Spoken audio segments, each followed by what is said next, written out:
sebelum kita masuk kepada panel jemputan kita, izinkan saya untuk menceritakan serba sedikit tentang biodata Dr. Wan Helmi.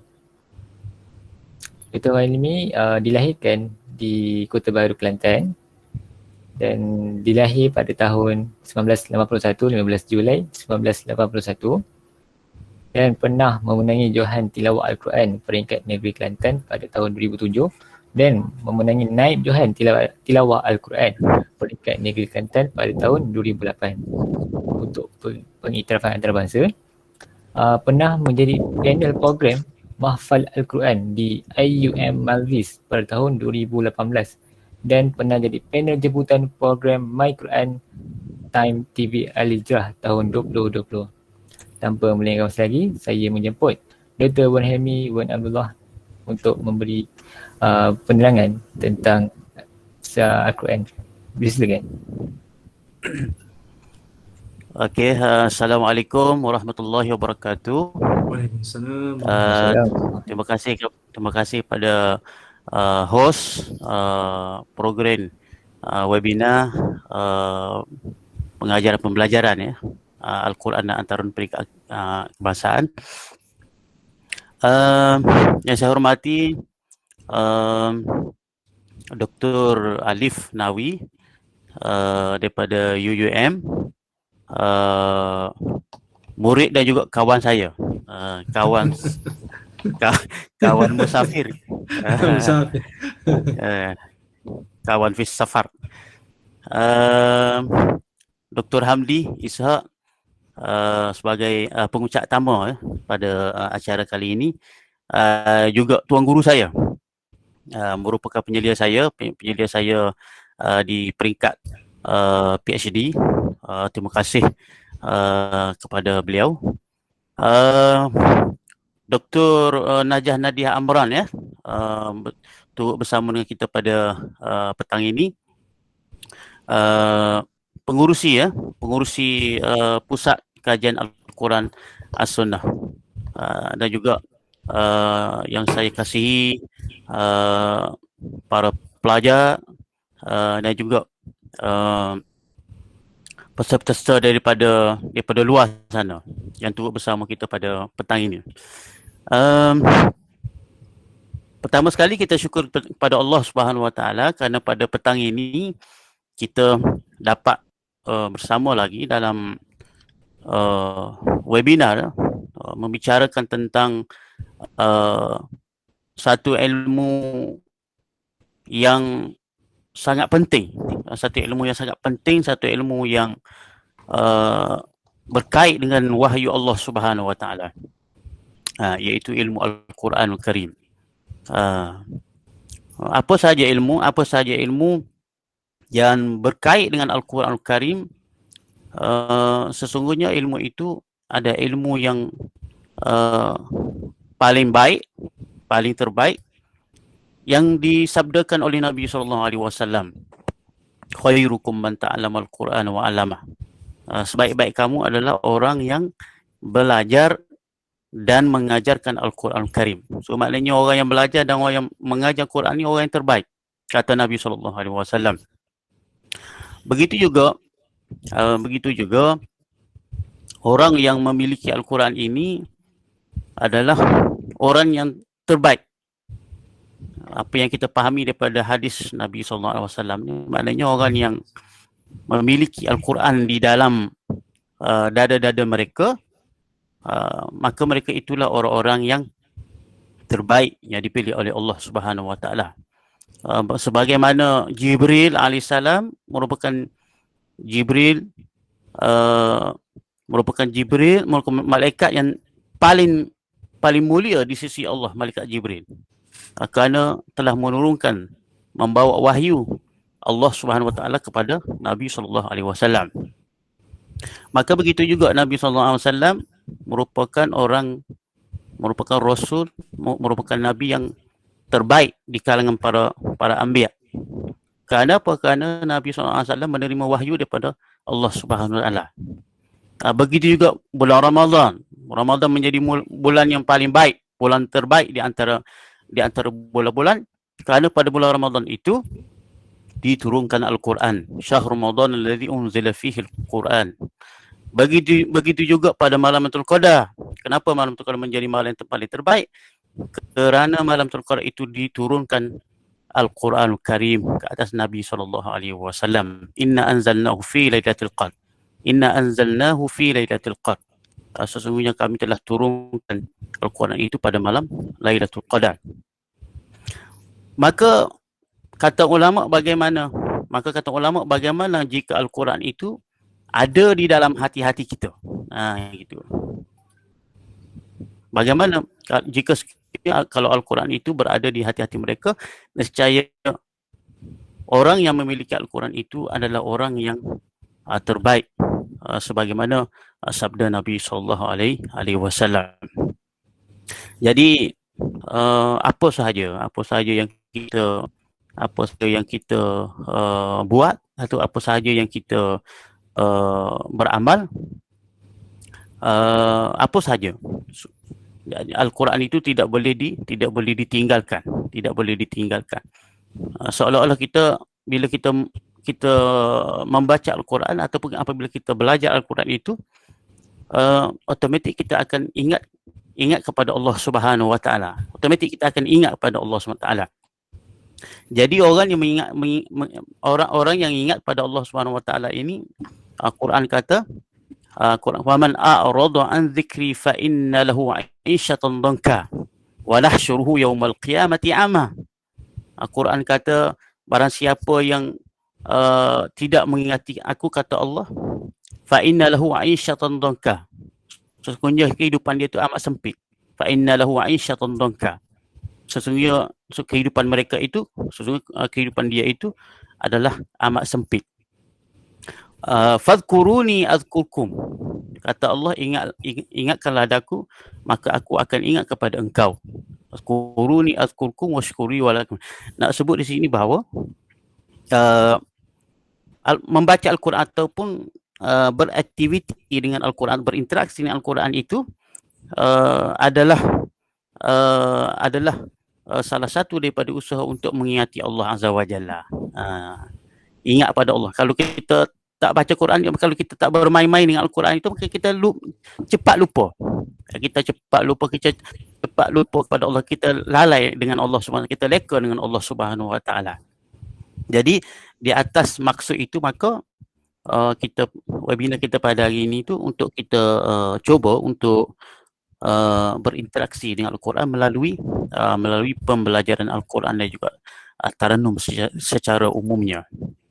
Baik, sekarang ni saya berkongsi dengan para peserta. Boleh lihat slide saya di atas ni, boleh nampak tak? Slide boleh nampak tak? Boleh, Doktor. Okey. Sedikit pengenalan berkenaan apa itu tarannum. Tarannum itu adalah bacaan Al-Quran dengan lagu-lagu Al-Quran. Bacaan Al-Quran dengan lagu-lagu Al-Quran. Lagu-lagu tersebut seperti lagu Bayati, lagu Sabah, lagu Hijaz, ataupun lagu Nahawan, lagu Ras, Sikah dan Sikah. Kemudian lagu Furuk seperti Kurdi, Rukbi, Syuri, Ajam dan lain-lain. Jadi tarannum adalah bacaan Al-Quran dengan menggunakan lagu-lagu Al-Quran, bukan lagu-lagu musiki, bukan lagu-lagu muzik. Kalau kita guna Al-Quran, kalau kita baca Quran dengan lagu-lagu muzik, dia jadi bukan tak boleh, tapi dia tak sesuai. Bukan tak boleh, tapi dia tak sesuai. Contohnya kalau kita baca Quran dengan tarannum, misal kata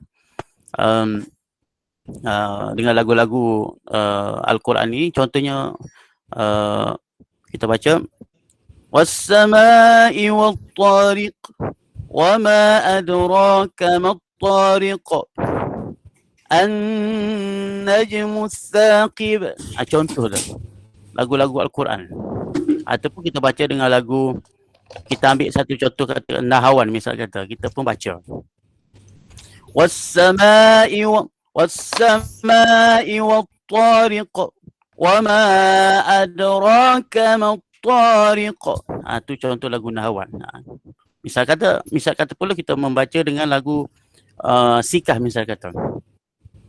Was-sama'i wat-tariq wa ma adraka mat-tariq an-najmu ats-tsaqib in kullu nafsin lamma 'alaiha hafiz. Lagu sikah.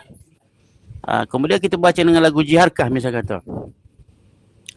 Was-sama'i wat-tariq wa ma adraka mat-tariq an-najmu ats-tsaqib in kullu nafsin lamma 'alaiha hafiz. Kita membaca dengan lagu jiharkah. Masih lagi dalam dalam kawasan lagu-lagu Al-Quran. Tetapi kalau kita mengambil lagu-lagu luar daripada Al-Quran tu, dia akan jadi macam ni. Contohnya, kita baca dengan macam ni. Kita ambil lagu daripada Hindustan macam kata. Kita baca. Kita menyanyi lagu Hindustan. Kita baca. Kuch kuch hota hai, tum pas aahe, yu muskurahe, tumne ne jane kya, sapne bikaye. Kita pun terapkan dalam Al-Quran. Was-sama'i wat-tariq wa ma adraka mat-tariq an-najmu ats-tsaqib. Tu yang dikatakan tidak sesuai tadi. Dia bukan tak boleh, bukan haram, tapi dia tak sesuai.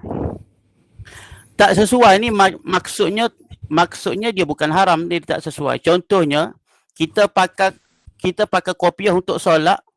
Kita pakai kopiah untuk solat, kita bukan pakai kopiah, kita pakai topi keledar. Boleh ke tak boleh? Boleh. Tak sesuai. Ya, dia betul. Dia tak sesuai, bukan tak boleh. Kita pakai tudung untuk solat.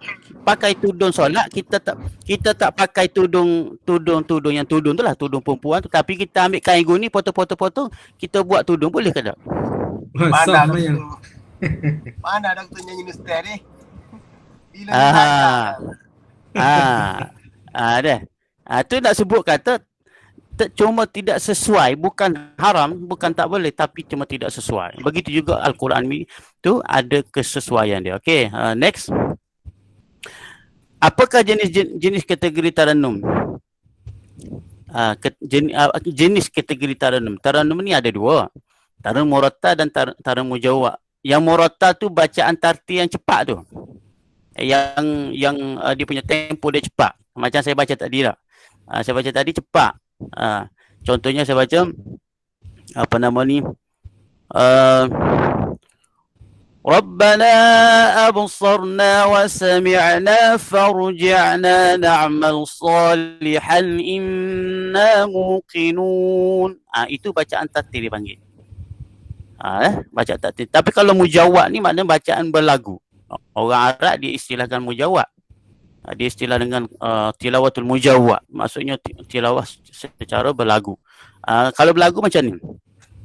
Rabbana absarna wa sami'na farji'na na'mal salihan. Misalnya Allah. Itu bacaan berlagu. Nama dah berlagu. Tapi kalau kita baca tartil, ada unsur lagu, tapi dia tak panggil berlagu, dia panggil bacaan murattal. Walaupun ada lagu ada lah, lagu ras, lagu jahkah tetap sama ada, tapi itu bukan namanya berlagu. Berlagu ni macam kita ni lah. Contohnya kalau kita menyanyi kan, contohnya kalau kita apa nama? Kita bernasyid lagu Raihan misalkan. Salatullah salamullah ala taha rasulillah. Salatullah salamullah. Itu namanya bernasyid. Itu namanya menasyid. Tapi kalau kita baca secara laju, secara spontan, dia tak bagi menasyid masa tu. Contohnya salatullah salamullah ala taha rasulillah. Dia tak panggil menasyid gitu. Dia panggil berkhutbah. Dia panggil berkhutbah. Dia tak panggil menasyid. Tak sampai level nak menasyid macam tu. Tak sampai level nak bernasyid. Baik, next. Apa itu taranum mujawwad? Taranum mujawwad itu adalah bacaan Al-Quran secara berlagu menurut kaedah-kaedah lagu dan teknik-teknik suara. Mengikut kaedah-kaedah lagu. Jadi ada kaedah lagu ni, ada kaedah-kaedah dia. Kaedah-kaedah ni lah yang menjadi peraturan atau menjadi disiplin ilmu seni taranum tu. Ya. Kaedah-kaedah banyaklah kaedah-kaedah nanti. Secara umumnya begitu. Bila kita perincikan ataupun kita detailkan kaedah-kaedah lagu tu, maka dia akan keluar dia punya pengkaedah-pengkaedahannya itu. Dan kemudiannya juga teknik-teknik suara. Teknik-teknik suara banyak dia punya disiplin ilmu bagaimana kita nak mengolah suara kita ataupun kita nak mempraktikkan suara kita ataupun kita nak mengimbangkan suara kita. Tu dia panggil semua tu dalam ilmu teknik-teknik suara. Doktor, Kalau kita maaf, Afwan Doktor, ni slide masih ketiga ataupun ke mana dah sekarang? Betul, ketiga. Slide yang ke? Ni dipaparkan yang baru slide ketiga. Baru slide yang ketiga. Mungkin dah ke bawah Macam dah mana kan? tak? Dia tak bergerak ke apa? Ni baru gerak. Baru gerak. Tak nampak tadi Tadi slide ketiga. Okey. Tadi sebab pakai ni pakai kaedah slide show ni. Ni pakai kaedah biasa. Okey, tak apa, kita pakai kaedah biasa. Okey.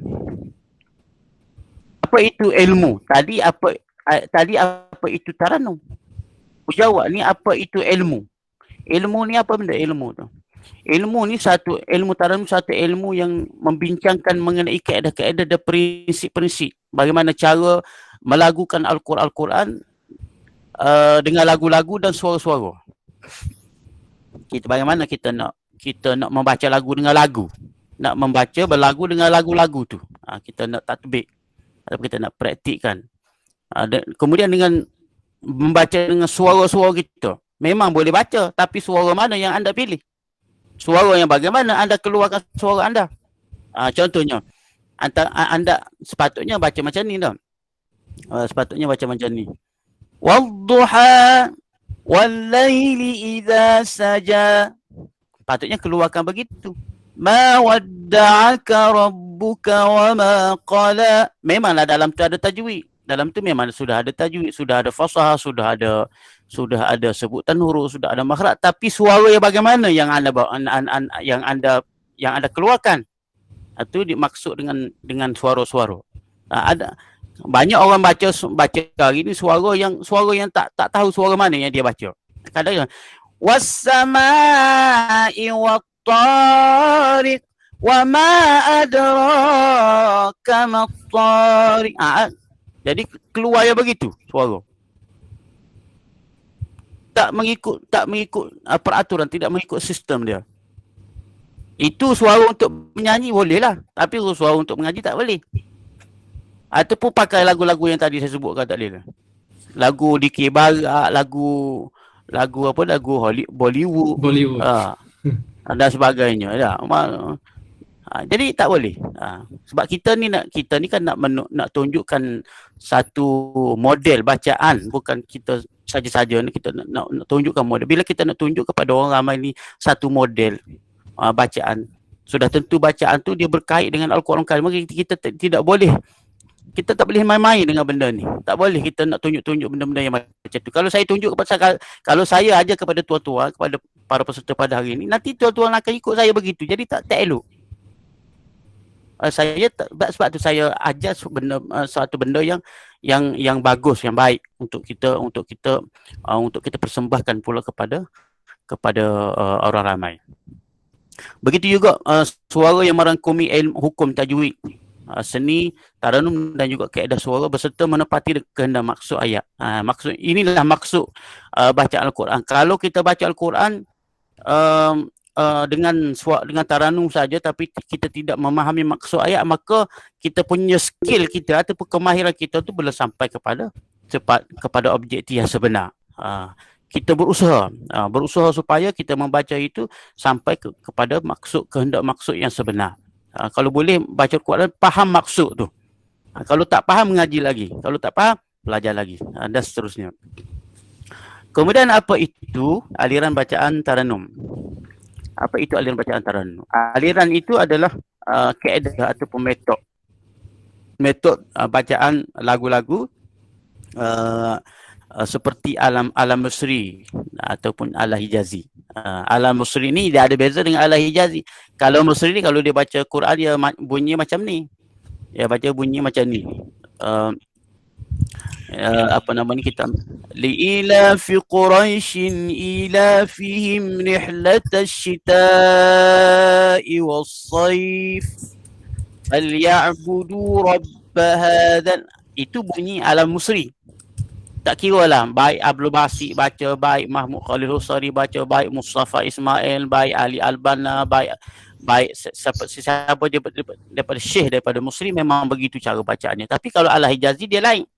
Hijazi ni dia ala bunyi dia melodi di tanah Hijazi. Gitu senang cerita. Melodi dia tu bunyi alat di tanah Hijaz. Tanah Hijaz Mekah dan Madinah. Contohnya. Bismillahirrahmanirrahim. Alhamdulillahi Rabbil Alamin. Ar-Rahmanir Rahim. Maliki Yaumiddin. Itu ala Hijazi dipanggil. Orang Mesri tak baca Quran begitu. Kalau bunyi macam tu makna bunyi alunan ataupun melodi di tanah Hijazi. Dah. Kalau dia azan pun bunyi ala Hijazi. Kalau orang Mesri dia azan macam ni. Allahu Akbar, Allahu Akbar. Itu Mesri. Kalau bunyi macam tu, kalau Hijazi dia tak bunyi macam tu, dia bunyi macam ni. Allahu Akbar, Allahu Akbar. Itu tu bunyi Hijazi. Kalau Malizi, bunyi macam mana? Kalau Malizi bunyi macam mana? Malizi ni dia bunyi mendayu-dayu, mendayu-melayu. Saya nak buat pun tak reti hak Malizi punya, tapi kalau dengar faham lah. Tapi kalau nak buat tu tak pandai. Tapi kalau dengar faham lah. Itu yang dalam TV dan dalam TV, dalam siaran TV yang ramai orang kita ikut melodi lagu azan daripada orang kita Malaysia. Bunyi ala Jaharkah. Macam mana Siapa boleh bantu? Boleh bantu? Junaid ada? Ustaz Junaidi ada? Ustaz Junaid, sila. Macam mana? Allahu Akbar. Bukan tu, bukan yang ala Jiharkah tu. Allahu Akbar. Macam mana? Allah. Yang ala Jiharkah tu, iaitu yang mendayu-dayu tu. Sebab apa begitu? Sebab apa bunyinya begitu? Sebab sesuai dengan PL, sesuai dengan budaya. Perbuatan orang kita ni, budaya kita ni lembut. Ada kelembutan orang kita ni kan lemah lembut. Jadi dia punya kesan dia ataupun pengaruh dia tu kita boleh lihat dalam alunan azan dia. Macam kita ni lah, macam kita takbir hari raya orang Melayu kan sedih. Allahu Akbar, Allahu Akbar, Allahu Akbar. La ilaha illallah, wallahu akbar. Allahu akbar walillahil hamd. Itu lagu Jiharkah nama dia. Sedih. Sepatutnya kita lepas pada Ramadan, lepas hari raya, kita punya happy, semangat kita maknanya bersukaria. Bukan kata sedih begitu. Maksudnya sedih kita tu sedih kerana meninggalkan Ramadan. Tapi kalau di tanah Hijazi, tanah Mesri, dia punya alunan melodi taranum takbir raya dia cergas. Allahu Akbar. Allahu Akbar. Allahu Akbar walillahil hamd. Kerana dia cergas dia tu kerana cergas merayakan Aidilfitri. Tanda kemenangan setelah 1 bulan berpuasa. Maksudnya begitu. Alunan dia tu. Kita sedih kerana meninggalkan bulan Ramadan. Sedih meninggalkan. Kedua-duanya betul lah. Tapi itu lah katanya tadi mengikut menurut budaya masing-masing. Alunan tu menunjukkan kita punya PL kita punya perbuatan kita punya zauk kita. Okey ni. Apa dalil surah At-Taranum? Dalil surah At-Taranum ni banyak daripada hadis Nabi sallallahu alaihi wasallam. An Abi Hurairah qala Rasulullah sallallahu alaihi wasallam laisa minna man lam yataghanna bil Quran wa zada ghairuhu yajhar bihi. Bukan daripada kalangan kami orang yang tidak melakukan Al-Quran. Yang lain menambah maksudnya membaca dengan keadaan yang nyaring. Jadi lafaz yataghanna ni ulama bersisi pendapat di sini. Saya tak nak sebut pada hari ini. Ulama bersisi pendapat berkenaan perkataan taran ni yang itu khilaf di antara ulama. Tapi apa yang saya nak nyatakan di sini adalah tarannu ni bukan saja datang dengan lafaz taranna, tapi datang juga dengan lafaz-lafaz yang lain. Seperti lafaz at-taranum laisa minna man lam yataranna bil Quran, ada dalam kitab Musannaf Ibn Abdul Razak, ada dalam kitab Al-Baihaqi, dalam kitab hadis Al-Baihaqi, ada dalam kitab kitab-kitab yang lain. Dalam tesis saya boleh refer dan boleh rujuk dan boleh baca dalam tentang perbahasan lafaz at-taran ni. Jadi lafaz ni datang dengan banyak lafaz untuk mengatakan bahawasanya berlagu tu datang dengan banyak lafaz tu kerana banyaknya lafaz-lafaz tersebut. Lafaz taran ni, lafaz at-tabaki, lafaz at-tahbil, lafaz at-tahsin, lafaz at-tazin, lafaz qira'atul ilayan dan banyak lagi lafaz-lafaz tu. Bukan saja ya taranna tapi dengan banyak lagi dengan lafaz-lafaz yang lain. Boleh? Kemudian kalau kita memahami secara logikal, kita memahami secara logik kita memahami dah kalau jika sekadarnya untuk tahsinus saut, kalau sekadar untuk kita baca Quran untuk tahsin saja, tak memadai dengan tidak memadai dengan mendatangkan dengan lafaz ya taranna, tidak memadai. Artinya ya taranna bermaksud bacaan ni bukan setakat tahsin tapi lebih daripada itu. Lebih daripada itu. Bagi orang yang mahir, kita tak boleh nak menyekat dia. Bagi orang yang mahir, macam kalau tuan azan macam mana? Tuan pun azan. Dia pun azan. Allah biasa. Tapi bagi orang yang belajar dan mahir tentang ini, dia boleh azan lebih daripada itu. Nak azan apa boleh. Kalau tak mahir, satu tu je lah. Dia boleh azan satu tu lah. Asyik-asyik nahawan. Nahawan tu tak apa. Nahawan tu lagu dia punya skill dia tu. Contoh. Nahawan. Allahu Akbar. Allahu Akbar. Nahawan. Ada juga kalau kita mahir, kita boleh olah lagi bagus, boleh. Buat macam ni. Nahawan juga tapi skill yang lain. Allahu Akbar. Allahu Akbar. Boleh juga. Nak buat skill yang ketiga pun boleh. Tapi dengan syarat mahir. Kalau tak mahir memang tak boleh buat lah. Tak boleh buat. Nak buat macam mana sebab kita tak tahu kaedah tu. Boleh. So jadi kita boleh pelbagaikan dengan nahawan satu tu, kita boleh buat 10 model azan. Itu yang ada dalam TV tu satu model saja. Nahawan, dia buat dengan lagu nahawan satu model. Dia buat dengan jihadkan satu model. Boleh buat lagi 10. Tapi dengan syarat panggil ahli dia lah. Panggil ahli ataupun panggil orang yang betul-betul mahir dengan masalah ini. Okey deh. Macam kita ni lah. Macam kita masak lah. Masak siakat 3 rasa. Kalau mahir masak ni bukan setakat siakat 3 rasa. Siakat 10 rasa pun boleh buat lagi. Siakat 10 rasa. Kalau orang bagi kita ikan, kita goreng ikan goreng. Goreng ikan goreng. Kalau bagi telur goreng, telur kicap, telur sos.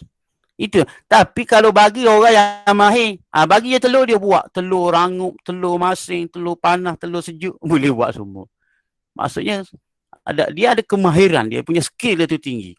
Kalau kita bagi dia ayam pun sama juga, boleh buat ayam kicap, boleh buat ayam masak merah, boleh buat ayam pedas, boleh buat ayam kari, boleh buat ayam tu, boleh 20 menu dia boleh buat. Tapi kalau bagi orang yang tak mahir, bagi je ayam ke ikan ke telur apa dia sama je tiap-tiap hari. Macam tu lah. Ada. Itu perumpamaan yang paling mudah kita nak faham. Okey, kemudian ada hadis berikutnya, ma'adzinallahu li syai'in ma'adzin lin-nabi sallallahu alaihi wasallam yataghanna bil Quran wa qala sahibu lahu yuridu an yajhar bihi. Pun sama juga. Allah Taala tidak pernah mengizinkan sesuatu kepada nabi sebagaimana izinnya untuk melagukan Al-Quran. Jadi Allah izinkan kepada Nabi sallallahu alaihi wasallam ketika mana Nabi membaca Al-Quran secara berlagu. Nabi membaca Al-Quran secara berlagu ketika berada di atas unta. Unta. Bukan dalam solat, bukan dalam sembahyang. Semasa di atas tunggangan unta, Nabi SAW membaca Al-Quran secara, dipanggil secara tarjih. Ada ulama mentafsirkan tarjih dengan makna mengulang-ulang bacaan tu yang keluar suara bunyi tu mana mengulang. At-tarjih bermakna at-tikrar. Dan ada juga pandangan ulama yang menafsirkan tarjih tu dengan makna bil maddi, mana bacaan dengan mak. Bacaan dengan mak, maksudnya mak di sini bukan mak jaih mufasir, mak wajib mutasir, mak asli, mak tabi'i, bukan itu. Bil maddi ni maknanya bacaan panjang, mengheret. Mana kalau kita baca berlagu kan mengheret. Kan sifat dia mengheret, bacaan berlagu ni sifat dia kan mengheret suara kita tu. Contohnya, kaifa idza ji'na min kulli ummatin bisyahid. Contoh, itu kan PL mengheret, baca Al-Quran mengheret-heret, mengembangkan suara tu. Dia mengembangkan suara, dia berkembang. Macam azan juga berkembang. Allahu Akbar, Allahu Akbar. Kita berkembangkan suara kita. Allahu Akbar, Allahu Akbar. Mengembangkan suara. Kita kembangkan suara kita. Boleh menjadi begitu, boleh menjadi begini. Tapi kalau bacaan tartil tak boleh nak mengembang suara. Tak boleh. Dia statik saja. Alhamdulillahi Rabbil Alamin. Dia statik dia tak mengembang.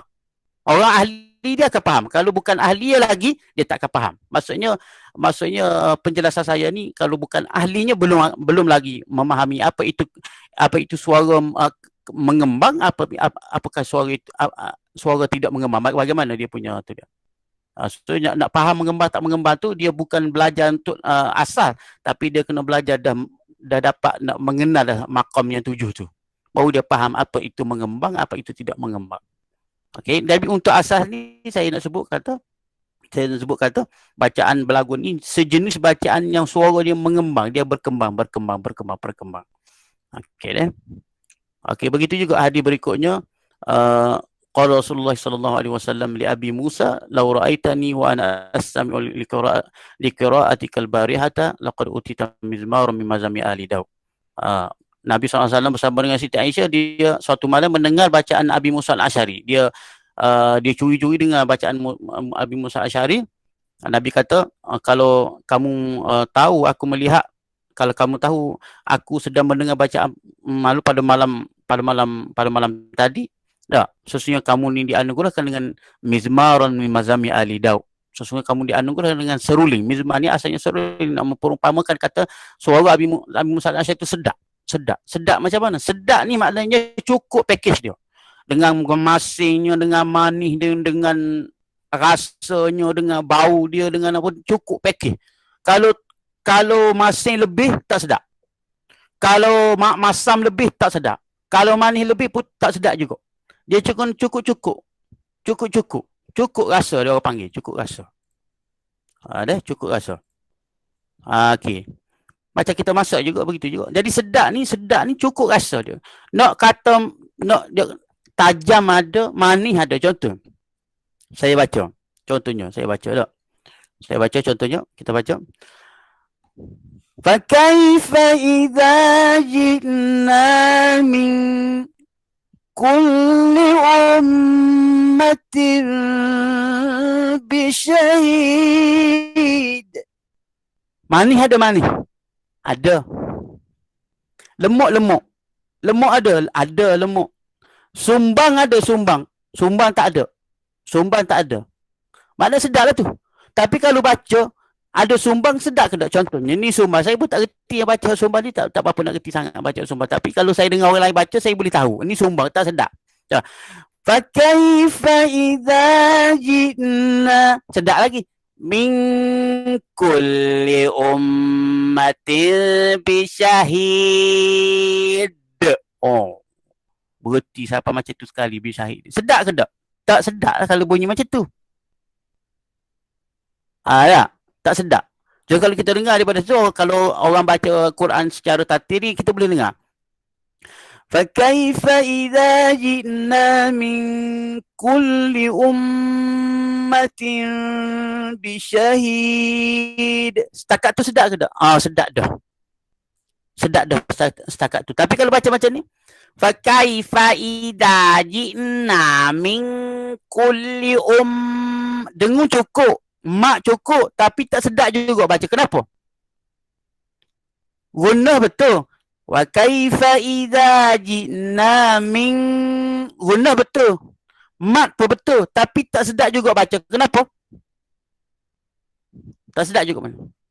Sebab suara tu lah. Suara tu tabolah. Tak. Suara tu tak. Apa nama ni? Tak semua. Suara kita tu tak semua. Sebab kita memilih suara yang tidak tepat, tidak betul pada kaedah dia. Tu yang kita nak belajar pengkaedahan ni. Okey, apa hukum bertaradun? Hukum bertaradun secara ringkas saya sebut mazhab Asy-Syafi'i dan Imam Hanafi hukum harus. Ini saya sebut secara umumnya. Perbahasan ni panjang sebenarnya. Saya sebut secara umum saja. Dan ada di kalangan tabi'i yang menyokong dah. Abdullah bin Al-Mubarak, An-Nadhr bin Shumail, Abu Ja'far At-Tabari, Abu Hasan Al-Battal, Abu Bakar bin Ibn Al-Arabi, Ibn Al-Qayyim Al-Jauziyah yang menyokong hukum bacaan berlagu harus dengan hukum harus. Kemudian mazhab yang menghukum dengan hukum makruh, Imam Malik dan Imam Hambali. Dan pandangan ini disokong oleh kalangan tabi'in juga. Ada di kalangan tabi'in yang menyokong untuk mengatakan harus, seperti Sa'id Al-Jubair, Al-Qasim bin Muhammad, Al-Hasan Al-Basri, Muhammad. Tidak ada hukum yang mengatakan haram. Tak ada hukum yang mengatakan haram. Yang adanya adalah hukum harus dan hukum makruh. Berdasar kepada masing-masing, berdasar kepada dalil daripada hadis Nabi sallallahu alaihi wasallam masing-masing lah. Untuk lebih memahami ataupun untuk lebih memahami dalam masalah ini, dalam masalah hukum ni, boleh rujuk kepada tesis saya lah. Panjang perbahasan dia. Apakah pembahagian jenis-jenis taranum? Taranum ni ada dua, taranum usul ataupun asah dia panggil. Taranum usul ataupun asah. Taranum usul ni yang kita gunakan dengan lagu-lagu yang 7 tadi. Bayati Sobanah Warah Hijasikan. Yang ni pun dah makan tahun ni. Yang nak kenal ni pun makan tahun dah ni. 3 bulan tu, kalau kursus 3 bulan tu baru dah dapat kenal 3 lagu saja baru. Kursus 3 bulan tu baru dapat kenal 3 lagu saja baru. Kemudian Ras Hijasikan ni makan masa lagi. Itu dia panggil kenal lagu dulu. Itu baru kenal lagu. Tak boleh nak tak pandai, tak mahir lagi nak susun, nak menyusun satu tahu pula lagi, makan tahu pula lagi. Nak menyusun dia ni. Nak menyusun bayati, kemudian susu soba, kemudian susu nawan, kemudian susu hijau, ataupun nak menyusun bayati, kemudian masuk ke nawan atau masuk ke sikah, nak menyusun dia panggil. Maka tahu pula. Kemudian bila dah pandai menyusun lagu-lagu yang 7 ni, nak pula maksudnya nak Kita nak mahirkan bacaannya lembut tak lembut, lembut tak lembut ni pula satu hal pula. Makan tahu pula lagi. Kemudian kita nak tahu juga macam mana nak sambung ni, Bayati nak sambung dengan ni, nak cross Bayati nak cross dengan Hijaz, Bayati nak cross dengan Jarkah, nak Bayati nak cross dengan lagu-lagu yang lain, lagu-lagu yang furuk. Lagu-lagu yang furuk. Ni lagu-lagu yang furuk nak cross ni. Bayati nak cross dengan Iraqi misal kata. Contoh. Bayati ada Bayati asli. Bayati ada Bayati yang namanya asli. Bayati asli. Contohnya, fakaifa idza ji'na min kulli ummatin bi syahidin wa ji'na bi. Itu Bayati asli. Tapi bila mahir dah Bayati asli ni, kita akan belajar bagaimana kita nak menyambung Bayati dengan lagu Kurdi misal kata. Contoh. فَكَيْفَ إِذَا جِئْنَا مِنْ كُلِّ أُمَّةٍ بِشَهِيدٍ وَجِئْنَا بِكَ عَلَى هؤلاء شَهِيدًا. Bisa kata. Itu dia panggil Bayati plus Kurdi dia panggil. Bayati plus Kurdi. Tak tahu faham ke tak faham ni, tapi belajar dulu, memahami dulu. Asas. Boleh. Asal dulu, tapi nak pergi ke situ tu makan tahun jugalah. Makan tahun, bukan setahun, bukan 2 tahun. Kami belajar 20 tahun dah. Belajar 20 tahun. Kita jemput pula lah nanti, datawan. Gitu dah. Sampai guru dah mati, dah tak tahu dah nak belajar dengan siapa.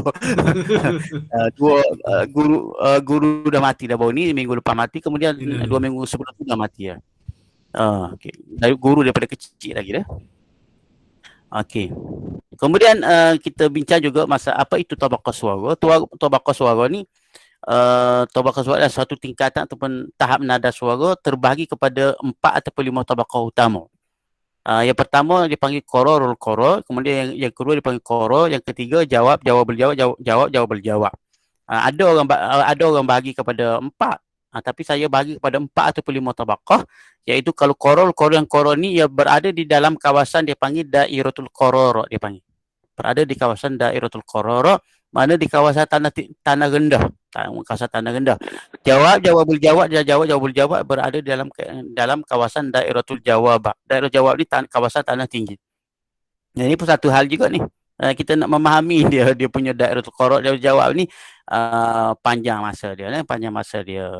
Okey, saya cuba ringkaskan insya-Allah. Kategori suara. Ada kategori suara A dia panggil. Ada kategori suara B, C dan D. A, B, C dan D. Apa dia punya kriteria A ni? Kriteria ni ada manis, dia ada lunak, dia ada merdu, dia ada lantang, ada lembut, ada asli bunga dia tu ada. Kemudian memenuhi kesemua lapangan, dia panggil misahatu sautiyah, dia panggil. Suara kita ni kalau kita baca ada manis ke tak manis? Contoh. فَكَيْفَ إِذَا جِئْنَا مِنْ كُلِّ أُمَّةٍ. Itu dia panggil kemanisan. Kemanisan dia panggil manis. Ada manisnya.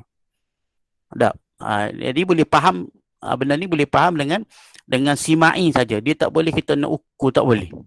Dengar tu, manis ni. Okey, lunak pun sama dia, merdu kan, sama, ada dalam tu semua. Lantang ni ada bila kita suara kita angkat sikit, dia bukan suara ni bukan kuat suara ni. Yang diperlukan bukan kuat tapi kelantangan. Lantang contohnya lantang. Fakaifa idza ji'na min kulli ummatin bisyahid. Itu dia panggil lantang. Bisyahidin wajibna bikalaha ulai syahida. tu dia panggil lantang. Lantang suara dia tu. Ini pun satu hal juga. Mana bukan satu hari, bukan 2 hari, bukan seminggu, bukan sebulan, tapi lama juga masa untuk kita memahami apa itu lantang tidak.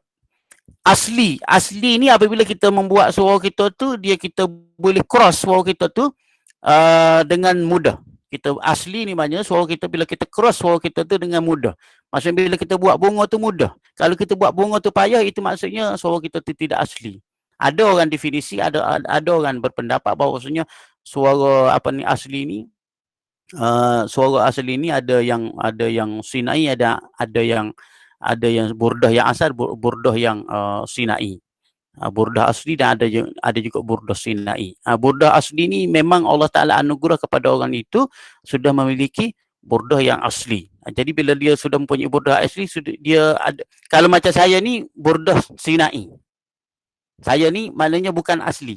Saya ni bukan asli, tapi saya boleh sedikit sebanyak membaca dengan burdah asli ni sebab kerana telah belajar begitu lama.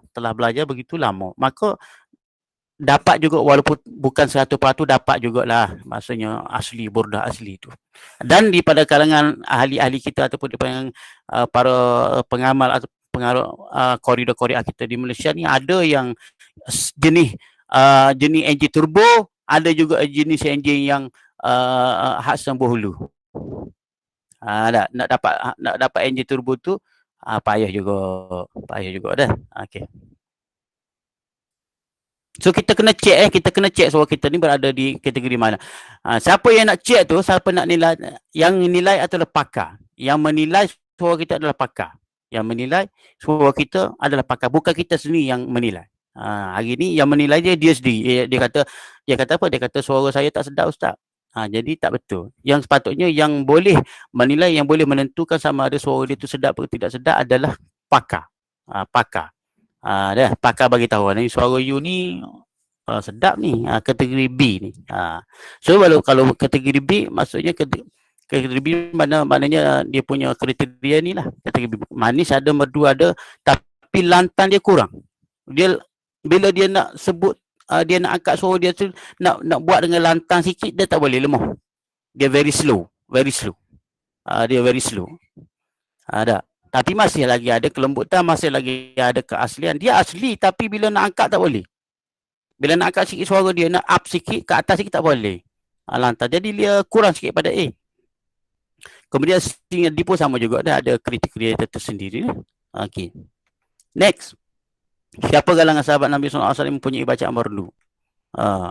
Kalau zaman Sahabi, sahabat yang memiliki suara yang merdu seperti Salim Maula Abi Huzaifah. Dalam hadis Nabi kata, Alhamdulillah ja'ala fi ummati mislah hadza. Mislah hadza di situ maksudnya Salim Maula Abi Huzaifah. Bila dibaca Quran ni, Masya Allah, sedap. Sedap, kita dengar asyik dan mengasyikkan, dengar sedap. Okey dah? Okey, kemudian Abdullah bin Mas'ud, Nabi kata, man qara al-Quran ghaddan kama qara ibn Ummu Abdin falyaqra'u kama qara'a Ummu Abdin. Kalau kamu nak tiru baca Al-Quran seperti ghaddan, maksud ghaddan ni maksudnya bacaan dia jelas, bacaan dia bersungguh-sungguh. Maknanya dia baca tu bersungguh-sungguh, maknanya ada semangat. Kalau dia baca tu semangat, bersungguh-sungguh. Cantik bacaan dia. Wasyamsi wa duhaha wal qamari idza talaha. Bersungguh-sungguh. Dia bukan kata wasyamsi wa duhaha wal qamari idza talaha wan, tu malah. Maksudnya bunyi tu bunyi macam malah je. Tapi kalau wasyamsi wa duhaha, macam kita azan juga. Kalau ada azan tu jenis yang kita kalau dengar azan tu malah. Allahu Akbar, Allahu Akbar, Allahu Akbar, Allahu Akbar. Bunyi tu malah bunyi dia. Apa kata kita up sikit kita punya azan kita tu, bagi dia lemah, bagi lembut sikit. Allahu Akbar, Allahu Akbar. Bagi nampak semangat sikit. Jangan terlalu lemah. Okey, next. Ketiga-tiga mereka ini dipuji oleh Rasulullah SAW dalam hadis-hadis. Siapa pun kalangan tabi'in, Kalangan tabi'in ramai juga seperti Asy bin Al-Hadi, salah seorang daripada dua utusan dalam perjanjian Aqabah. Uqbah bin Amir ni juga utusan Nabi SAW dah, yang dihantar ke apa nama ni, ke perjanjian ke perjanjian Aqabah, utusan Nabi yang untuk mengajarkan Al-Quran kepada penduduk Madinah. Al-Qamah bin Abu Sab An-Nakhi, dia kata Ibnu Mas'ud apabila mendengar bacaannya lantas berkata, kalau Rasulullah SAW melihat kamu pasti baginda akan mengucai. Jadi Al-Qamah ni kategori suara yang sedap juga lah. Umar bin Aziz juga kategori suara yang sedap bila dia baca Quran. Ini ada dalam kitabnya. Ini ada dalam kitab apa nama ni? Dalam kitab Tabaqatul Qura li Al-Iman Ibn Al-Jazari, kitab Tabaqatul Qura yang 2 jilid tu. Imam Syafi'i pun sama juga. Imam Syafi'i kalau dia baca Quran, suara dia pun sedap juga. Suara dia sedap juga. Jenis kategori sedap. Bukan baca biasa-biasa dah. Imam Warshun pun yang apa namanya, yang meriwayatkan qiraat Warshun daripada Imam Nafi' juga. Warshun tu terkenal dengan suara yang merdu di negara Mesir, Imam Warshun memang terkenal dengan suara yang merdu. Dan kalau kita perhatikan pada hari ini pun imam-imam qiraat pun begitu juga, mempunyai suara-suara yang merdu seperti Syekh Dr. Isa Salawi, seperti Syekh Syekh apa nama ni, Syekh yang lain lah, ramai lagi lah yang pakar-pakar qiraat, tapi dia tak belajar lagu, tapi dia mempunyai suara yang merdu. Memang kalau dibaca Quran tu memang sedap. Syekh Abdul Fattah Mazkur yang meninggal dunia baru-baru ini tu, yang alim bidang qiraat tu, itu memang suara dia memang sangat merdu. Kalau dia baca Quran tu orang tak percaya bahawa dia tu bukan ahli lagu, tapi dia sedap dia baca Quran. Sedap. Allah Taala berikan anugerah kepada dia.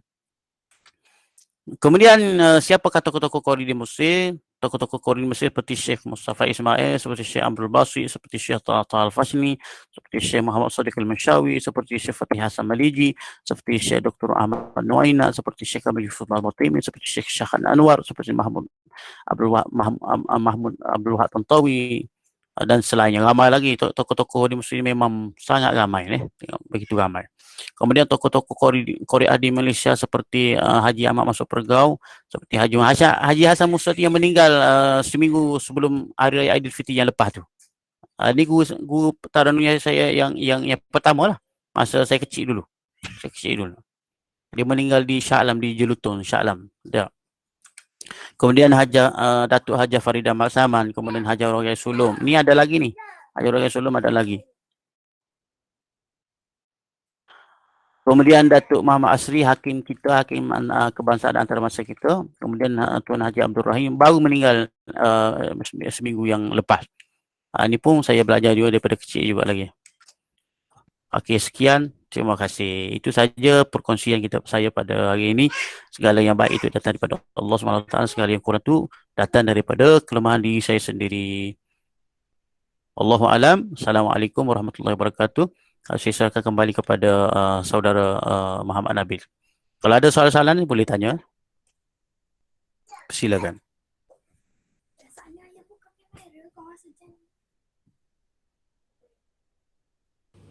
Nabil tak buka mikrofon. Ada soalan daripada Ahmad Syafiq Marazali. Dia tanya, ada yang kata Nabi baca lagu jihaka dalam solat. Okey, dikatakan bahawa Nabi SAW membaca Quran dengan unsur-unsur jiharkah. Ya. Masa dulu tak ada lagi nama lagu. Nama lagu ni baru dibuat pada zaman kerajaan Abbasiyah. Dan nama-nama lain pun sama juga dibuat di zaman tabi'in. Sebelum tu tak ada nama lagi. Ilmu fiqh tak ada nama. Ilmu fiqh, ilmu tafsir, ilmu hadis, ilmu apa saja, ilmu yang ada, ilmu nahwu tak ada lagi. Baru buat selepas 1 Hijrah. 1 Hijrah. Kalau awal sikit 50 Hijrah. Gitu. Begitu juga nama-nama taranum belum ada lagi. Dinamakan. Kalau ada unsur begini, maka namanya begini. Nama lorong Haji Taib. Nama lorong Haji Taib. Bila dinamakan lorong Haji Taib? Baru dinamakan lorong Haji Taib tu. Dah. Lorong apa lagi? Lorong apa lagi? Ada. dekat KL tu lorong apa? Dekat KL tu. Lorong Piramli ada. Lorong Piramli. Bila dinamakan lorong Piramli? Baru dinamakan lorong Piramli. Jadi begitu juga nama-nama lagu ni baru dinamakan pada zaman kerajaan Abbasiyah. Zaman kerajaan Abbasiyah. Okay. Jadi unsur-unsur yang Nabi dan para sahabat baca tu sudah ada unsur-unsur tu, cuma tak tahu apa nama lagu lagi.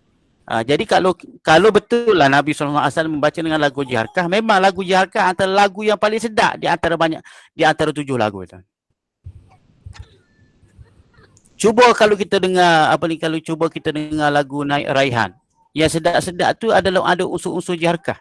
Contohnya Salatullah salamullah ala taha Rasulillah.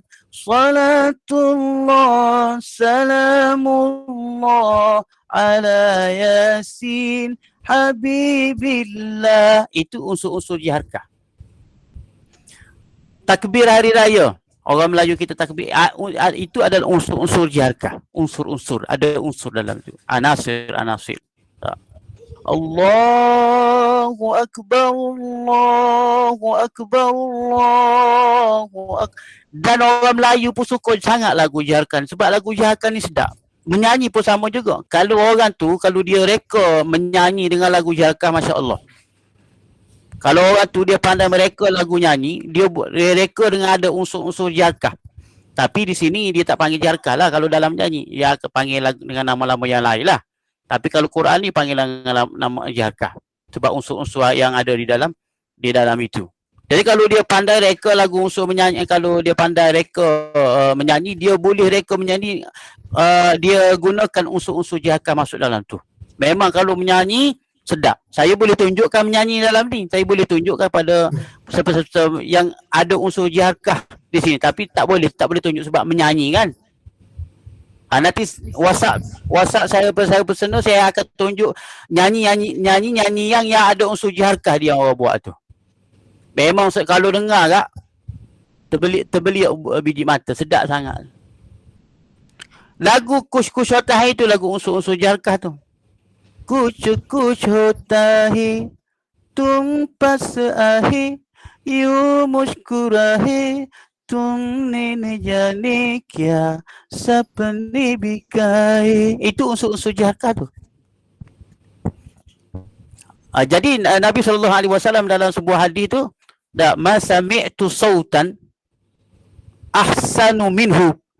Aku tidak pernah dengar seseorang yang suaranya lebih sedap daripada Nabi SAW dalam hadis Nabi SAW. Maksudnya Nabi ni ahsanu sautan. Suara sedap macam mana sedap? Sedap ni maknanya dia memiliki package. Cukup package dia dengan manisnya, dengan suara dia. Orang Kelantan kata sin suara sin. Nak terjemah macam mana tahu sin? Nak terjemah apa tak tahu sin. Dah. Begitu. Tapi yang diriwayatkan tu tak tahulah, diriwayatkan dalam sebuah kitab pun kita tak tahu daripada mana. Kitab tu katanya kitab tu daripada Jordan. Dah ada orang bagi tahu saya, tapi saya pun tak jumpa lagi kitab tu, kitab nama apa. Yang bagi tahu saya tu bekas Imam Besar Masjid Negara, Tan Sri Syekh Ismail. Tahun 2009 dia bagi tahu saja, dia kata Nabi ni dikatakan Nabi ni baca dengan Jiharkah. Mungkin kalau Jiharkah pun mungkin lah sebab memang sedap lagu Jiharkah ni, lagu yang paling sedap.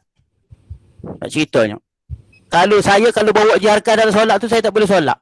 Nanti saya akan berpaling di belakang, saya akan cari imam lain untuk ganti saya. Saya tak boleh baca.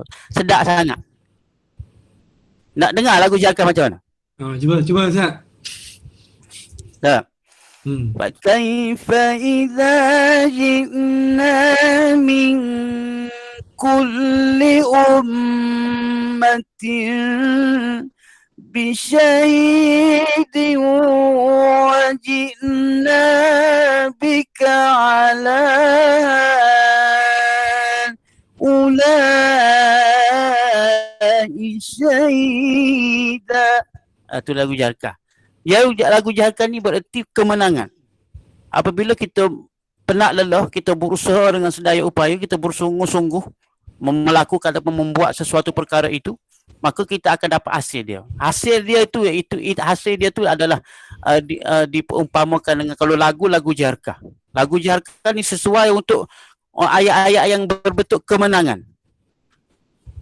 Setelah kita berjuang di jalan Allah, maka kita akan dapat perolehi kemenangan. Kemenangan tu bermakna dengan ada mempunyai unsur-unsur Jarkah. Boleh deh? Okey. Apa latihan untuk menyedapkan suara? Latihan untuk menyedapkan suara, pertama nak sedapkan suara kita ni, dia kena belajar ilmu lagu ni, maka dia akan ada peralihan, dia panggil peralihan suara. Peralihan suara ni ada 4 ke 5 peralihan suara.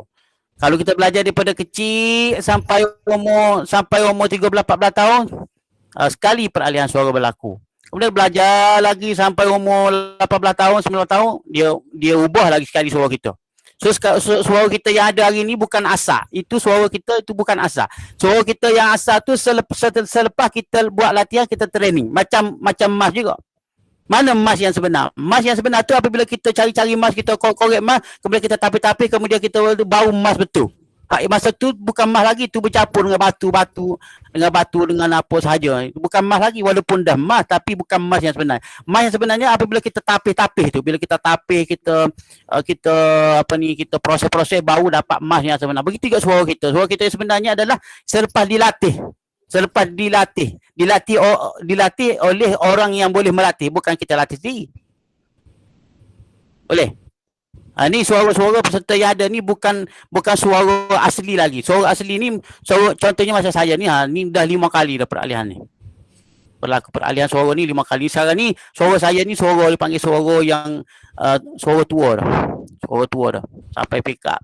Habis dah. Sampai shilling dah. Suara ni tak berubah dah. Macam ni dah. Kalau umur 6 tahun pun macam ni dah, tak berubah dah. Habis dah peralihan tu dah. Peringkat peralihan tu. Jadi tak ada kaedah ataupun cara yang paling spesifik lah. Maksudnya latihan tu lah, latihan yang berkala ataupun latihan short latihan dengan long latihan tu. Adakah pantang atau memperelokkan suara kita? Pantang tu tak adalah pantang sangat. Boleh makan apa saja kita. Dah, fa amma bi ni'mati rabbika fahaddits. Kalau pantang tu, maksudnya kalau pantang suara kita tu maknanya dah hilanglah nikmat Allah Ta'ala bagi kepada kita. Boleh tak makan. Cuma dia selalu orang kaitkan dengan pantang ni apabila kita nak bertanding Quran, nak bertanding tilawah, musabaqah dalam Quran. Kat masa tu sebulan tu jangan minum air ais lah. Minum air pun kena jaga suara kita, jangan makan panas, jangan makan pedas, jangan makan berais. Jangan makan panas, jangan makan pedas, jangan makan berais. Itu pun sebulan nak bertanding. Kalau tak bertanding, dah. Sallallahu alaihi wasallam. Silalah, tak ada masalah. Sekarang ni bukan nak bertanding je, makan je apa saja. Kalau tak boleh makan, bagi dekat Dr. Ali lah. Cop. Beli lah. Tak Ali. Madu. Makan madu lah. Tapi saya makan, antara makanan saya madu lah, madu lebah, madu kelulu, kemudian oreng, minuman jus oreng dan sebagainya. Bolehkah Ustaz Elmi berikan contoh ikhtilaf ni dan uslah masalah dalam tahun? Ini uslah masalah ni bagi orang yang ahli dia lah, bagi orang tak ahli dia, dia tak akan mampu untuk buat benda ni. Ikhtilaf ni maknanya macam ni. فَكَيْفَ إِذَا جِئْنَا مِنْ كُلِّ أُمَّةٍ بِشَهِيدٍ وَجِئْنَا Itu ikhtilaf. Ikhtilaf ni suara yang berjalan, suara yang bergerak secara mengiring, boleh panggil mengiring. Kalau tidak mengiring tu, mabuk, seperti orang yang mabuk. Kaifa idza ji'na min kulli tu. Suara yang mengiring ataupun Kita orang Kelantan panggil sorang nyeng, sorang nyeng, jalan seperti orang mabuk. Gitu. Berjalan seperti orang mabuk. Ni bagi orang ahli dia. Kalau orang belum lagi masuk ahli ataupun belum lagi mana berkecimpung dalam bidang ni, jauh lagi perjalanan dia nak sampai kepada pengkaedahan ni, pengkaedahan ikhtilah ni ataupun pengkaedahan masalah ni maksudnya kita pinjam lagu. Kita baca contoh kita lagu daripada lagu Jiharka, kita pinjam lagu Soba contohnya. Fakaifa idza ji'na min kulli ummatin. Di situ ada campuran. Di awal tu nama dia Jiharka, kemudian di tengah tu nama dia Soba, kemudian kena kembali kepada Jiharka, kemudian kena kembali makam itu kepada makam Jiharka. Kaifa idza ji'na min, itu Jiharka. Ummatin, itu Soba. Bisyaidi, itu Soba. Kemudian balik kepada makam Jiharka. Bika ala ulai syahida, balik kepada makam Jiharka. Itu pun ini pun maknanya kena belajar, kena terlebih dahulu kena kenal dulu makam. Kalau tak kenal nak buat macam mana? Kena kenal makam 7 tu. Kalau tak kenal macam mana nak buat? Susah kan nak buat yang ni, kenal pun tidak lagi. Kenal makam 7 ni maksudnya begini. Kalau orang baca kita boleh teka ni lagu Jiharka ni. Contoh sekarang ni saya baca, cuba teka. Saya baca wasyamsi waduhaha. Cuba teka lagu apa? Cuba teka lagu apa?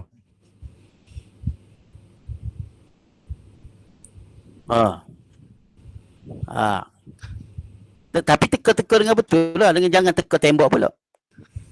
Teka dengan betul. Maksudnya sebab tu dia kata ada mengenal makam, sebab tu kata mengenal makam lagu 7. Kalau itu pun tak kenal, macam mana nak baca? Okey, saya baca contoh yang kedua. Saya baca contohnya kan. Wasyamsi waduhaha. Itu lagu apa? Hijaz tu Ustaz. Hijaz bagi orang yang dah kenal, bagi orang yang tak kenal lagi, macam mana nak teka? Okey, saya baca contoh yang ketiga. Fakaifa idza ji'na min kulli ummatin bisyai'. Lagu apa? Contohnya kita tu lagu apa? Itu nama masuk unsur Jiharka sikit tu. Ya, memang Jiharka. Itu memang pasti Jiharka. Bagi orang yang tak, bagi mereka yang di peringkat awal, dia tak boleh nak meneka, dia tak boleh, dia tak reconfirm, dia tak confirm, bukan reconfirm, tak confirm lagi, dia memang tak reti lagi, memang tak pandai lagi. So jadi dia kena peringkat yang pertama pembelajaran taranum ni mesti kenal dulu 7 lagu tu. Kalau orang tanya ni lagu apa? Ni lagu Jiharka Ustaz. Ni lagu apa? Ni lagu Nahwan Ustaz. Ni lagu apa? Ni lagu Sabah Ustaz. Dia boleh dipanggil mengenal makam lagu. Kalau tak kenal makam lagu memang tak boleh nak ikhtilah, memang tak boleh nak uslah, memang tak boleh nak buat apa-apa lagi. So pembelajaran mengenal makam ni dah untuk kenal makam yang 7 ni mungkin boleh dibuat khusus selama 5-6 bulan ke, untuk asas lah, untuk kenal dulu, bukan untuk susun lagi, bukan untuk menyusun, bukan untuk baca bagi sedap, belum sampai kepada peringkat itu. Jadi dia punya perjalanan tu lama lagi lah. Okey, lagi soalan lagi? Ustaz, Assalamualaikum Ustaz. Saya Khalil lah, Petronas. Ustaz Khalil lah. Saya nak tanya sikit, boleh lah Ustaz bagi macam ulas sikit lah pencerahan yang mengatakan yang ada Nabi ada pernah cakap pasal akan datang ni, yang kata umat aku akan baca dengan lagu-lagu seperti lagu-lagu gereja. Adakah dia sangkut paut dengan macam choir apa semua tu? Macam tak? Okey, sebenarnya baca-baca Al-Quran dengan lagu-lagu irama gereja ni sebenarnya sudah ada di zaman dulu. Jadi kemudian dia maknanya lagu-lagu gereja ni macam choir dan sebagainya tu memang ada dalam hadis Nabi SAW. Nabi kata iqra'ul Quran bil hunil arabu aswatiha wa iyyakum waluhuni ahlil fiski wal kaba'id. Ahlul fiski wal kaba'id. Jadi itu yang itu, tapi hadis itu hadis dhaif. Hadis itu hadis dhaif. Hadis itu hadis dhaif. Kita tak boleh nak berhujah dengan hadis dhaif. Kita tak boleh nak berhujah dengan hadis dhaif yang mengatakan bahawa kita tidak boleh nak mengambil daripada lagu-lagu selain daripada lagu Al-Quran. Tak boleh kita nak berhujah begitu. Kenapa? Kerana boleh je kita baca dengan lagu-lagu lain. Macam mana kalau kita tidak membenarkan negara-negara ataupun masyarakat yang contoh macam di negara Nigeria, negara Colombia, negara Algeria, negara kulit hitam dan sebagainya. Kerana mereka mempunyai alunan mereka sendiri. Kerana mereka mempunyai melodi mereka sendiri. Macam kita lah. Macam Indonesia, dia mempunyai, kita tidak boleh nak menyekat mereka untuk, tapi masih lagi berada dalam kawasan dia. Ya, kita kena baca Quran masih lagi mesti ada dia punya standard piawaian dia. Mesti kena dengan hukum tajwid, mesti kena dengan sebutan huruf, mesti kena dengan usul riwayah, mesti kena dengan kena dengan al-waqf wal ibtida' dan sebagainya. Masih ada piawaian dia. Kalau kita baca dengan lagu-lagu lain, tapi lagu-lagu lain tu kalau kita nak ambil juga, ambil sedikit saja, jangan ambil banyak. Kalau nak ambil juga kena ambil sedikit, tak boleh ambil banyak. Contohnya macam ni. Lagu Thailand, lagu Thailand. Kalau kita ambil penuh dia akan jadi Thai. Kalau kita nak juga ambil sikit saja, ambil secukup. Lau kana rawan qarib. Lau Allah.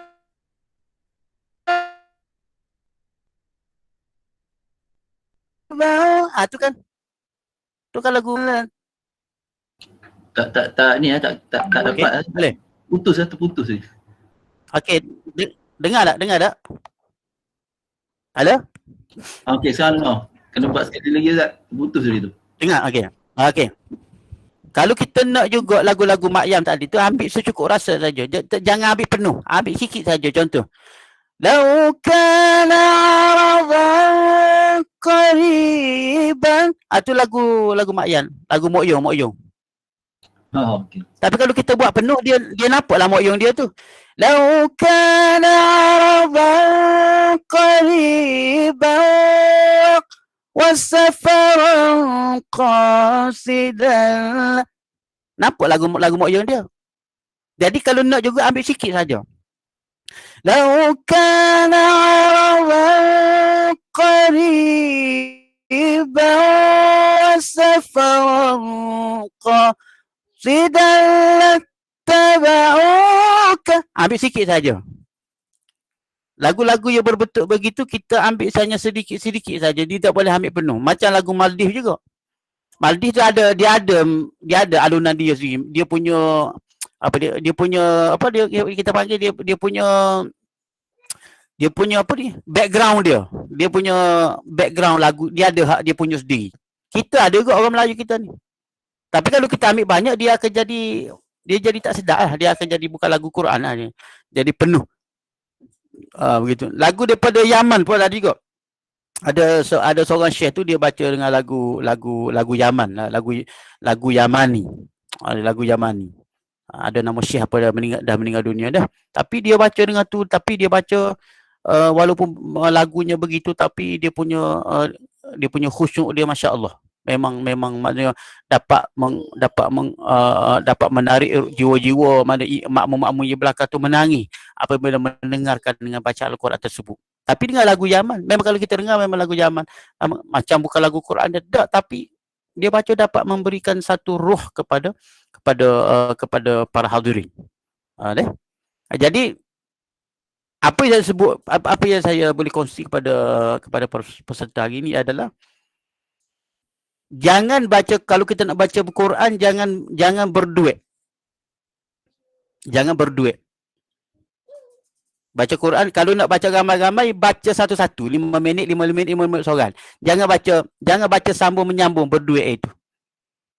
Itu kerana itu kerana memang ada perbahasa ulama tidak membenarkan membaca dengan, dia panggil membaca bisautin wahid, membaca dengan bisautin wahid, dengan satu suara, ramai-ramai baca dengan suara, dia menyerupai dengan choir. Kalau nak baca berduit juga, baca sebagai macam orang Mesir buat, macam orang Mesir. Nak enak dia baca 5 minit, Syekh Abdul Fattah Syashai dia baca 5 minit, Syekh Abdul Wahab Tantawi dia baca 5 minit. 5 minit seorang. Tapi bukan sambung, mulai daripada bayati qara lagi. Mulai daripada permulaan suara lagi. Bukan sambung menyambung macam orang kita buat hari ni. Sebab tu saya tak galakkan, saya tak syurkan, supaya saya bimbang takut takut mengheret benda tu kepada seakan-akan meniru budaya choir. Boleh agak boleh. Macam Muammar dengan Kumaidi tu dia berdua. Dia kalau berduit satu-satu tak apa, makna baca habis dulu, yang ni pula baca bagi habis. Macam Syekh Mustafa dia baca, Syekh Yusuf Kamil Batimi baca, Syekh Tahfasni dia baca. 3 orang baca tapi masing-masing. Tapi dalam satu kumpulan. Tapi jangan baca bersambung-sambung. Macam contohnya Syekh Khalil baca, kemudian saya sambung. Tak boleh. Boleh? Boleh tak? Dia panggil bisautin wahid. Dia kalau baca dengan bisautin wahid, tidak digalakkan, tidak sesuai. Takut seakan-akan menyamai dengan nyanyian di gereja. Nyanyian di gereja tu macam tu.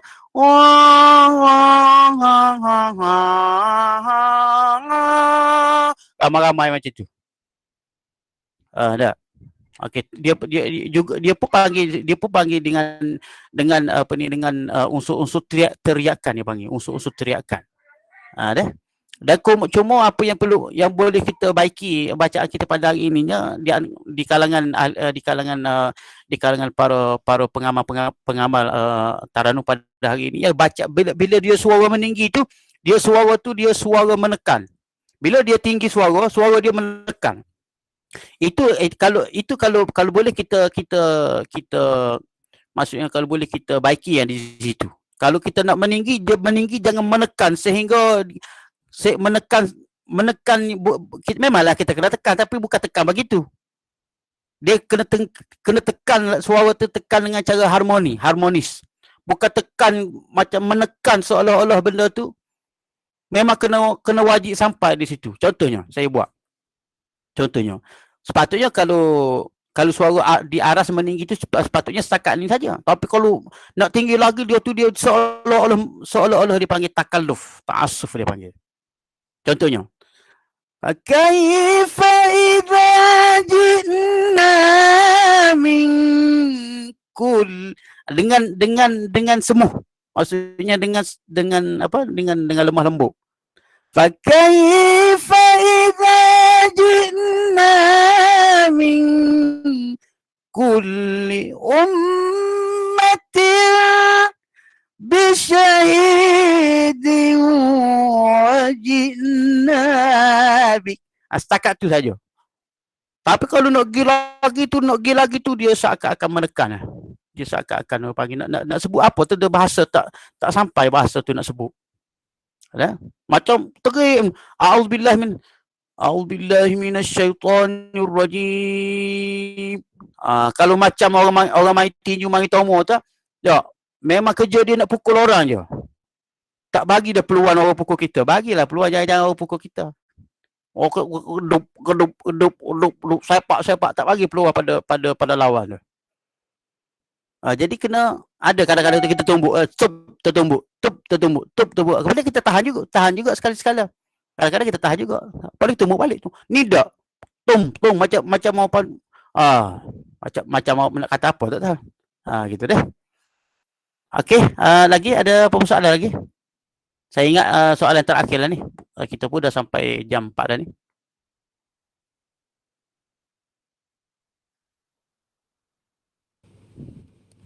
Sambil mungkin boleh tutup majlis.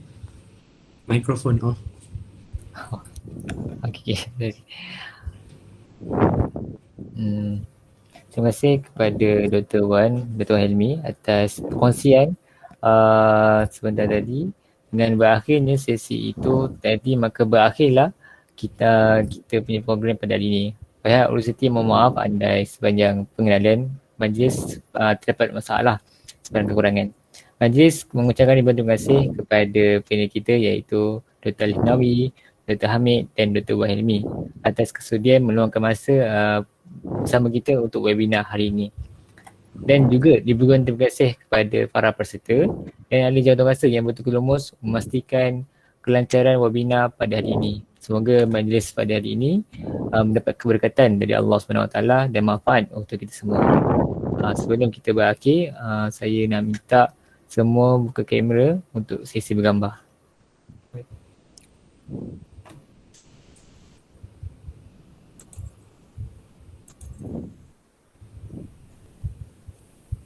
Okay, Dr. Waimi boleh off untuk izin.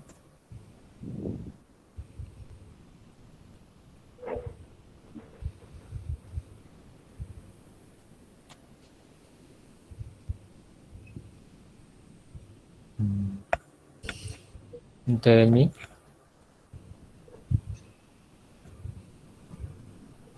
Okay. Okay. Yeah.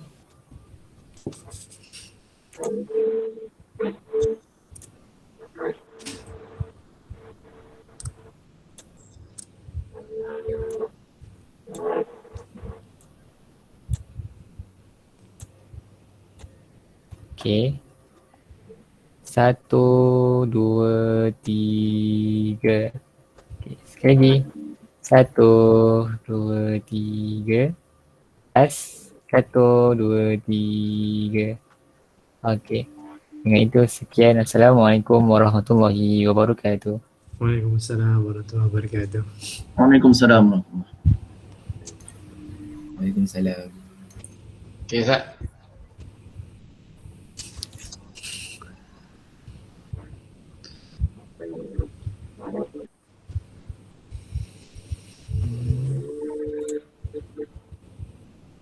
Okay, Nabil. Terima kasih. Bye-bye. Terima kasih semua. Assalamualaikum. Salam. Assalamualaikum.